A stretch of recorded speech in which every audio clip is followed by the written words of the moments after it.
कहानी की शुरुआत में हमें एक हॉस्पिटल नजर आता है। असल में इस आदमी की बीवी इसके बच्चे को जन्म देने वाली थी, लेकिन अफसोस इसकी बीवी पर खराब मौसम के दौरान आसमानी बिजली टूटकर गिर जाती है और उसकी बीवी मर जाती है। लेकिन डॉक्टर उसके बच्चे को बचा लेते हैं। ये बच्चा नॉर्मल नहीं था, बल्कि इसे एक रेयर जेनेटिक डिजीज होती है जिसे अल्बिनिज्म कहते हैं। इस बीमारी में शरीर के पिगमेंटेशन खत्म हो जाती है, जिसकी वजह से शरीर सफेद हो जाता है। ये आदमी अपने बच्चे को ही मनहूस समझता है, क्योंकि इसे लगता था कि बच्चे की वजह से ही उसकी बीवी की डेथ हुई है, इसलिए वो इस बच्चे को यहीं छोड़कर चला जाता है। हम देखते हैं कि एक घर में एक बूढ़े आदमी की डेथ हो गई थी। तभी यहाँ पुलिस छानबीन करने के लिए आती है और इस केस को डग बर्नम नाम का एक पुलिस ऑफिसर देखता है। छानबीन के दौरान डग बर्नर को इस बूढ़े आदमी के घर पर कुछ ऐसा दिखाई देता है जिसे देखकर डग की आंखें भी खुली की खुली रह जाती हैं। इसके बाद डग जेसी नाम की एक साइकोलॉजिस्ट से इस बारे में बात करता है। डग की बातें सुनकर डग और जेसी जैसे ही उस बूढ़े आदमी के घर जाने का फैसला करते हैं और नीचे बेसमेंट में पहुंचते हैं। बेसमेंट पे हमें एक अलग सा लड़का दिखाई देता है जिसका पूरा शरीर सफेद था और इसके शरीर पर एक भी बाल नहीं था। जैसी जैसे ही इसे देखती है वो हैरान रह जाती है। वो लड़के से उसका नाम पूछती है। लड़का अपना नाम जेरेमी बताता है। आपको बता दें, जेरेमी वही लड़का है जिसे उसके पिता हॉस्पिटल में ही मनहूस समझकर छोड़ गए थे, जिसके बाद उसके दादाजी ने उसे अपनाया और इसे दुनिया की नज़रों से छुपा कर रखा। यानी जेरेमी अभी तक घर से बाहर नहीं गया था और न ही इसकी पढ़ाई स्कूल में हुई थी, लेकिन फिर भी जेरेमी के पास बहुत सी किताबें थीं। भले ही जेरेमी शारीरिक तौर पर मजबूत नहीं था, लेकिन मानसिक तौर पर उसका कोई भी मुकाबला नहीं कर सकता था। तभी तो जेरेमी को अपनी लाइब्रेरी की हर एक किताब का एक एक पेज याद था। दादाजी की डेथ के बाद जेरेमी बिल्कुल अकेला हो गया था, इसलिए जेसी और डग उसे ऑर्फनेज में ले जाते हैं। जेरेमी पहली बार अपने घर से कहीं बाहर जा रहा था, लेकिन जैसे ही जेरेमी ऑर्फनेज में जाता है तो सभी बच्चे उसे घूरने लग जाते हैं।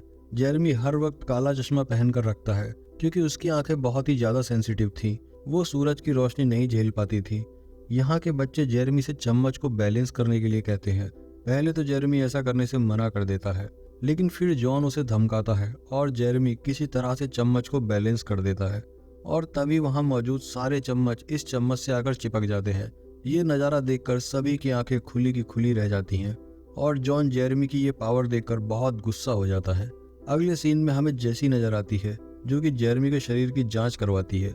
चेकअप करने के बाद डॉक्टर बताते हैं कि जेरेमी की बॉडी एकदम नॉर्मल है। जेरेमी हर वक्त चश्मा लगाता था, इसलिए जेसी जेरेमी के लिए लेंस ऑर्डर कर देती है। साथ ही जेसी उसका एडमिशन एक स्कूल में करवा देती है ताकि जेसी अच्छे से पढ़ सके। यहाँ जेरेमी फिजिक्स की क्लास में बैठा हुआ था और डोनाल्ड नाम का एक टीचर इन्हें बिजली के बारे में पढ़ाता है। इसी क्लास में लिंडसे नाम की एक लड़की भी थी जो जेरेमी को देख रही थी। इसी बीच डोनाल्ड एक इलेक्ट्रिसिटी मॉडल पर एक एक्सपेरिमेंट करता है, जिसकी वजह से बिजली निकलना शुरू हो जाती है। बिजली को देखते ही जेरेमी का शरीर कांपने लगता है। धीरे धीरे ये बिजली इतनी ज्यादा बढ़ जाती है कि सीधा जेरेमी के पास आ जाती है। बिजली को देखकर ऐसा लग रहा था जैसे जेरेमी इसे अपनी ओर खींच रहा है। ये देखकर डोनाल्ड तुरंत बिजली को बंद करके जेरेमी को हॉस्पिटल लेकर जाता है और जब डॉक्टर जेरेमी का चेकअप करते हैं तो देखते हैं कि इतने बड़े शॉक के बाद भी जेरेमी को कहीं भी चोट नहीं आई और ना ही उसे कोई जख्म हुआ है। यहाँ हॉस्पिटल में डग भी आ जाता है और डोनाल्ड बताता है कि जेरेमी ने बिजली को अपनी ओर अट्रैक्ट कर लिया था। शायद यही वजह है कि जेरेमी की बॉडी पर एक भी बाल नहीं है। ये सुनकर डग जेरेमी से मिलने जाता है, लेकिन जेरेमी कमरे से भाग जाता है और अकेला सड़क पर दिखाई देता है। तभी रास्ते में जेरेमी की लिंडसे से मुलाकात होती है। जेरेमी उससे इंटर स्टेट रेलवे लाइन का पता पूछता है और अकेले ही रेलवे ट्रैक से अपने घर के लिए निकल जाता है। लेकिन तभी रास्ते में डग सामने आ जाता है और जेरेमी से वापस चलने के लिए कहता है। पहले तो जेरेमी मना कर देता है, लेकिन बहुत जिद करने के बाद वो वापस उसके साथ चला जाता है। यहाँ पर इसको एक कमरे में ले जाते हैं जहाँ बहुत सारे लोग थे। यहाँ पर एक आदमी जेरेमी को बताता है कि तुम्हारा IQ इस दुनिया में सबसे ज्यादा है। अब ये तुमने बुक से सीखा या फिर किसी और से। इस पर जेरेमी बताता है कि वो रेडियो या टीवी के पास नहीं जा सकता क्योंकि ये खराब हो जाते हैं। जेरेमी अपने घर वापस जाने के लिए कहता है, जिस पर वो लोग उसे बताते हैं कि उसका घर बैंक ने सीज कर दिया है। ये सुनकर जेरेमी यहाँ से चला जाता है। इसके बाद जेरेमी का स्कूल एक एक्टिविटी प्लान करता है जिसमें वहाँ के शेरिफ भी शामिल थे, लेकिन जेरेमी इससे भी खुश नहीं होता और अकेला जाकर बैठ जाता है।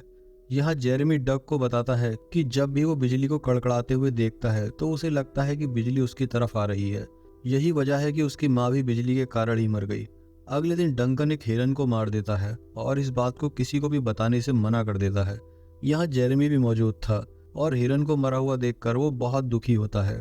तभी जेरेमी अपना एक हाथ हिरन पर रखता है और एक हाथ से डंकन को पकड़ लेता है, जिस वजह से डंकन को बहुत ज्यादा दर्द होता है।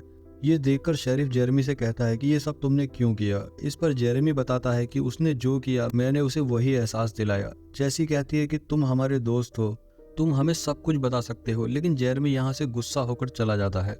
दूसरी तरफ हमें डग की बीमार बीवी दिखाई देती है। डॉक्टर डग को बताता है कि जितने समय से तुम्हारी बीवी इस दर्द को सह रही है, जरूर कुछ ऐसा है जो तुम्हारी बीवी को रोके हुए है। इसके बाद डग उसे पिछले हादसे के बारे में पूछने के लिए जाता है, आखिर जेरेमी ने उसके साथ क्या किया है। इस पर डंकन बताता है कि जब जेरेमी ने उसका हाथ पकड़ा था तो वो हिरन की तड़पती हुई एक एक सांस को महसूस कर पा रहा था। उस वक्त वो बहुत ही दर्द में था। ये सुनकर डग जेरेमी को अपनी बीवी के पास लेकर जाता है ताकि वो उसकी बीवी के बारे में भी कुछ बता सके। जेरेमी जब डग की बीवी को छूता है और उसके दिमाग में चल रही सारी बातों को बताता है। जेरेमी कहता है कि ये चाहती हैं कि आप अपने बेटे को माफ कर दें, और दूसरा ये कि वो अपनी शादी की अंगूठी पहनना चाहती है जो कि काफी सालों पहले खो चुकी है। ये सुनने के बाद डग अपनी बीवी को अंगूठी पहनाता है और तभी उसकी बीवी की डेथ हो जाती है। माँ की डेथ के बारे में सुनने के बाद उसका बेटा मिलने के लिए आता है और डग अपने बेटे को देखकर गले से लगा लेता है। ये सब जेरेमी देख रहा होता है और इमोशनल होकर रोने लगता है। अगले सीन में हमें जेरेमी और लिंडसे एक पार्क में बैठे हुए नजर आते हैं। वो यहाँ सभी के मन की बातों को बताता है। जेरेमी बताता है कि यहाँ सभी लोगों का सोचना है कि वो सबसे अलग है, लेकिन ऐसा नहीं है। वो हर एक चीज से जुड़े हुए हैं, लेकिन ये सभी बातें लिंडसे की बिल्कुल भी समझ में नहीं आती। तभी जेरेमी और लिंडसे एक दूसरे से हाथ मिलाते हैं और लिंडसे जेरेमी की शुरू से आखिर तक की सारी कहानी महसूस करती है कि कैसे उसके पिता ने उसे अकेला छोड़ दिया। जेरेमी के साथ अभी तक जो हुआ वो सब जेरेमी को याद था और उसे महसूस करके जेरेमी बहुत दुखी हो जाता है और लिंडसे से अपना हाथ छुड़ा लेता है। जेरेमी लिंडसे से पूछता है कि क्या मैं तुम्हें बुरा लगता हूँ। इस पर लिंडसे कहती है कि आज तक मैं जितने भी लोगों से मिली हूँ, मुझे उन सब में तुम सबसे ज्यादा अच्छे लगे हो। ये कहकर लिंडसे जेरेमी के बहुत करीब आ जाती है और उसे लिप किस करती है। लिंडसे को किस करते हुए उसके पिता उसे देख लेते हैं और इन दोनों के पास आकर जेरेमी को मारना शुरू कर देते हैं और लिंडसे से दूरी बनाए रखने के लिए कहते हैं। इसी बीच यहाँ पर जेसी आ जाती है और जेरेमी को लिंडसे के पिता से बचा लेती है। इस इंसिडेंट के बाद जेरेमी बहुत दुखी हो गया था, इसलिए वो अपना सारा सामान लेकर अपने घर जाने लगा था, पर वो जा नहीं पाता। अगले सीन में हमें जेसी बाथरूम में दिखाई देती है। जेरेमी अपना ज्यादातर समय यहीं बिताता था। यहाँ उसे एक लड़का जिसके बहुत ही खूबसूरत बाल थे वो उसे देखता है और ऐसे ही बालों के बारे में सोचता है, लेकिन उसकी पावर्स की वजह से ये मुमकिन नहीं था। जेरेमी को जॉन देख लेता है और उसे तंग करना शुरू कर देता है और जॉन जेरेमी को परेशान करने के लिए उसका हेड छीन लेता है और अपने सर पर लगा लेता है। इसके बाद जॉन जेरेमी से कहता है कि अगर तुम वाकई में मर्द हो तो मुझसे ये हेड छीन कर दिखाओ। इसलिए जेरेमी अपना हेड वापस लेने के लिए जैसे ही जॉन की तरफ हाथ बढ़ाता है तो जॉन उसका हाथ पकड़ लेता है। जेरेमी जॉन की पिछली जिंदगी को महसूस करता है कि कैसे उसके सौतेले बाप ने उसे टॉर्चर किया और उसकी जिंदगी कैसे बीती। जेरेमी ये सब महसूस करने के बाद उसके सौतेले पिता के कहे गए अल्फाज दोहराने लगता है। इसके बाद जॉन और उसके सभी दोस्त जेरेमी को लेकर बाहर आ जाते हैं और उसके सारे कपड़े फाड़ देते हैं। इसके बाद ये लोग उसे बहुत परेशान करते हैं और गंदे पानी में फेंक देते हैं। जेरेमी इन लोगों के सामने पूरी तरह से हार जाता है और गुस्से में अपनी सुपर पावर का इस्तेमाल करता है। तभी उसके गुस्से से बिजली कड़कने लगती है और इन लोगों पर गिर जाती है। जेरेमी को इससे कुछ भी नहीं होता, लेकिन जॉन की सांसें थम जाती हैं। ये देखकर जेरेमी जॉन को बिजली के छोटे छोटे झटके देता है और उसे दोबारा जिंदा कर देता है। इसके बाद जेरेमी अपने घर वापस चला जाता है, लेकिन यहाँ उसके घर का सामान जब्त हो चुका था। जेरेमी अकेले ही घर में बैठ जाता है। तभी यहाँ जेसी आती है और जेरेमी को समझाकर उसे गले से लगा लेती है। इसी बीच यहाँ डोनाल्ड भी आ जाता है जो कि जेरेमी का बहुत अच्छा दोस्त बन गया था।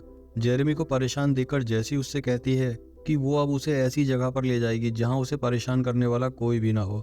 जैसे ही ये लोग बाहर निकलते हैं, पुलिस वहाँ जेरेमी को गिरफ्तार करने के लिए आ जाती है क्योंकि पुलिस को जॉन के इंसिडेंट की खबर लग चुकी थी। लेकिन यहाँ डग जेरेमी को बचा लेता है और जैसे ही पुलिस ऑफिसर पुलिस स्टेशन में उसकी रिपोर्ट करने के लिए फोन करते हैं तो डग उसका वॉकी टॉकी फेंक देता है। इसी बीच मौसम बहुत खराब हो जाता है और जेरेमी भागने लगता है। ये देखकर डंकन भी जेरेमी के पीछे भागने लगता है और इसके बाद सभी लोग भागना शुरू कर देते हैं, लेकिन जेरेमी बिजली की गिरफ्त में आ जाता है और गायब हो जाता है। ये लोग अफसोस से ज्यादा खुश होते हैं क्योंकि जेरेमी उस जगह पहुंच गया था जहां उसे होना चाहिए था और फिल्म यहीं पर खत्म हो जाती है। दोस्तों, अगर आपको मूवी पसंद आई हो तो मूवी को लाइक और चैनल को सब्सक्राइब जरूर कर दें।